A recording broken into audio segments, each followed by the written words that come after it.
আসসালামু আলাইকুম প্রিয় শিক্ষার্থী, চলতরিতের ক্লাসে সবাইকে আরও একবার স্বাগত জানাচ্ছি। আমরা অলরেডি গত কয়েকটি ক্লাসে তুল্যরোধ সংক্রান্ত বিষয় নিয়ে আলোচনা করেছি। আমরা আজকের এই ভিডিওতেও ঠিক একটি প্রবলেম নিয়ে আলোচনা করব। তো প্রথমে তোমাকে আমি একটা খুবই সিম্পল সার্কিট দেখাবো। এই সার্কিটটা দেখো, এখানে জাস্ট একটা ব্যাটারি আছে তড়িৎচালক শক্তি, যার এখানে হচ্ছে একটা 5 ওহম, যার সাথে এখানে একটা ব্রাঞ্চ একটা 2 ওহমের, এখানে একটা 20 ওহম এবং এখানে একটা আছে 3 ওহম। ঠিক আছে, তো এই সার্কিটটা যদি তোমাকে বলা হয় যে তুল্যরোধ কত নির্ণয় করো, এটা আমার বিশ্বাস তোমরা সবাই পারবা। জাস্ট আমি প্রসেসটা বলি। এখানে 20 ওহম আর 3 ওহম এই দুইটা থাকবে সিরিজ, অর্থাৎ 20 আর 3 মিলে কত হবে 23। তারপর এই 23-র সাথে এই 2 হবে প্যারালাল। তো এখান থেকে যা পাবো তুমি সেটার সাথে এই 5টা শেষে হবে কি সিরিজ। ঠিক আছে, তো খুবই সিম্পল একটা সার্কিট। তো এর সাথে যদি আমি এই সার্কিটটাকে একটু মডারেট করি, তুমি খেয়াল করো, আমি জাস্ট এখান থেকে সিম্পলি একটা ওয়্যার কানেক্ট করে আমি এখানে এই পর্যন্ত কানেক্ট করে দিব। ঠিক আছে, তো দেখো, তো এখন এই সার্কিটটার তুল্যরোধ এখন তোমাকে নির্ণয় করতে হবে। তো পরীক্ষায় তোমাদের এইরকম যদি ছোটোখাটো কিছু মডারেট করে দেয়, সেক্ষেত্রে তুমি আসলে কিভাবে সলভ করবে, এটাই হচ্ছে আমাদের আজকের ক্লাসের আলোচ্য বিষয়। তো এইটা আসলে কিভাবে করবে দেখো। তো তুমি প্রথমত যে এই যে এইটা না থাকলে, যে এই কানেক্টিং ওয়্যারটা না থাকলে এই সার্কিটটার বিহেভিয়ার যা হইতো, ক্যারেক্টারিস্টিক্স যা হইতো, তোমার কি মনে হয় এই কানেক্টিং ওয়্যারটা থাকলে কি তাই হবে? প্রথমে যেমন আমরা এই 20 আর এটাকে, যেমন দেখো কানেক্টিং ওয়্যার না থাকলে আমরা এই 20 আর এই 3কে কি ধরতাম সিরিজ, তার সাথে হচ্ছে এই 2 প্যারালাল, তার সাথে আবার ফাইনালি 5 সিরিজ। এটা খুবই বেসিক সিম্পল। ঠিক আছে, বাট ঝামেলাটা হচ্ছে কি, যখন এই ওয়্যারটা আমি কানেক্ট করে দিব। তো এখন দেখো, খেয়াল করো, তো এই ধরনের প্রবলেম সলভ করার ক্ষেত্রে আমি তোমাদের যে প্রসেসটা বলছিলাম দেখো, সেই প্রসেসটাই তোমরা ফলো রাখবে। কি প্রসেস বলছিলাম, যে তোমরা বিভিন্ন পয়েন্টকে ফার্স্টে আগে পয়েন্ট আউট করবে।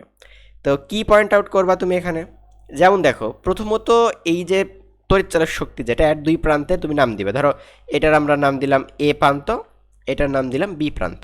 অর্থাৎ আমরা এই এ এবং বি এর মধ্যবর্তী যে সার্কিটটা আছে এই সার্কিটটার তুল্যরোধ নির্ণয় করব।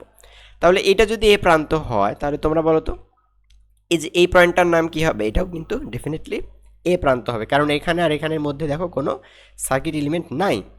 আরও মজার ব্যাপার হচ্ছে, এটা যদি এ প্রান্ত হয় তাহলে দেখো এটাও এ, এমনকি এই যে এই বরাবর দেখো কোনো সার্কিট এলিমেন্ট নাই, তাহলে এই পয়েন্ট এটাও এ, এমনকি এই যে এই পয়েন্টটা এটাও কিন্তু এ পয়েন্ট। ঠিক আছে, তো দেখো আমরা এই পয়েন্টগুলো পয়েন্ট আউট করলাম। এবার নিচেতে খেয়াল করো, এটা যদি বি হয় তাহলে এই পয়েন্টটার নাম কি? এই পয়েন্টটার নামও কিন্তু ডেফিনেটলি বি পয়েন্ট হবে। তো এটাও বি নাম দিলাম। এই পয়েন্ট কি হবে?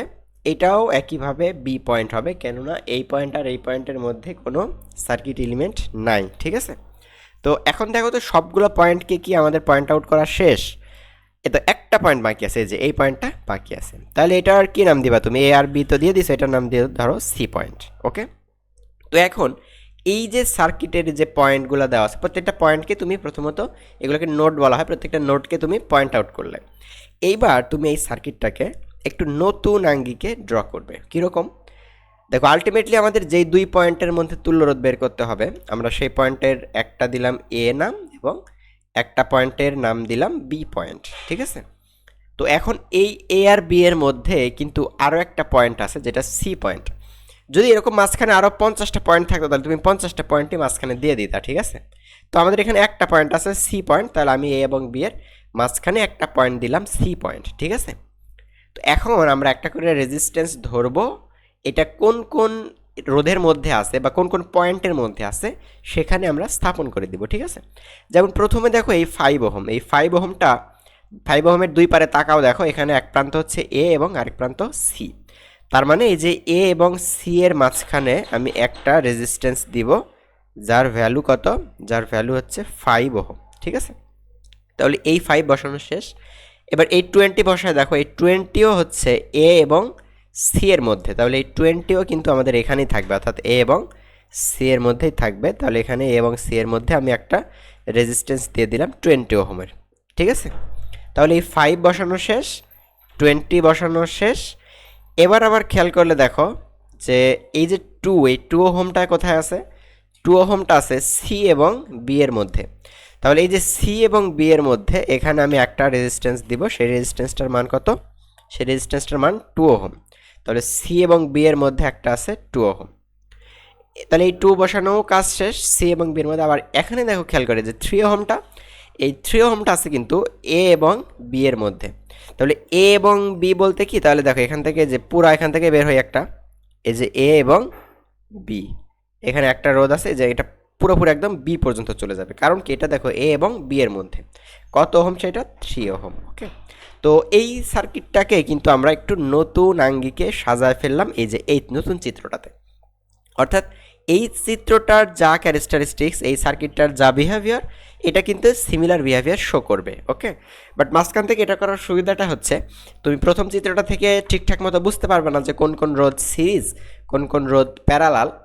আর এভাবে আঁকার ফলে তোমার সার্কিটটার সম্পর্কে যে নলেজটা সেটা আরও বেশি হবে, কারণ এখানে তুমি খুব ডিপলি বুঝতে পারতেছো। দেখো যে কোন কোন রোধ প্যারালাল, কোন কোন রোধ সিরিজ, এখানে তোমরা সবাই বুঝতে পারবে। দেখো এই 5 আর 20 এই দুইটা কিন্তু প্যারালাল, তো এই প্যারালালের যে রেজাল্টটা, সেই রেজাল্টটার সাথে এই 2 আবার আছে সিরিজ, তারপরে এই 2 এর সাথে সিরিজ করে যেটা পাবা ওইটার সাথে 3টা লাস্টে গিয়ে প্যারালাল। ওকে, এটা সবাই কিন্তু ইজিলি বুঝতে পারতেছো।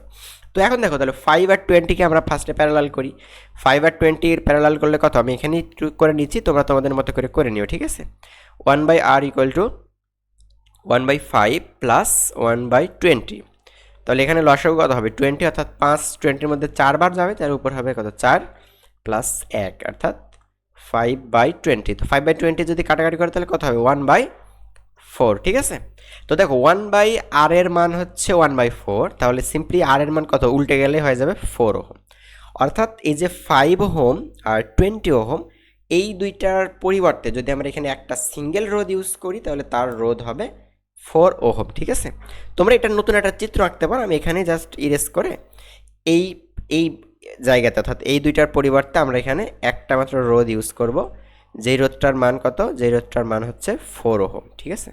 অর্থাৎ তুল্য, যে 5 আর 20 তুল্য এটা। ওকে, তো এখন আবার খেয়াল করলে দেখবা তোমরা যে এই 4 ওহম আর এই 2 ওহম এটা কিন্তু এখন হয়ে গেছে, এই যে 4 আর 2 এটা কি হয়ে গেছে, এটা কিন্তু সিরিজ হয়ে গেছে। তাহলে 4 আর 2, 4 আর 2 সিরিজ করলে কত, সিম্পলি যোগ করে দিলে হয়ে যাবে। তাহলে 4 আর 2 কত হবে 6 ওহম হবে। তাহলে এই 4 আর 2 এর পরিবর্তে আমরা এখানে আবার কত ওহম ইউজ করতে পারি, একটা রোধ ইউজ করতে পারি, সেই রোধের মান কত 6 ওহম, ঠিক আছে। তাহলে একটা রোধ দ্বারা রিপ্লেস করে দিলাম যার মান 6 ওহম।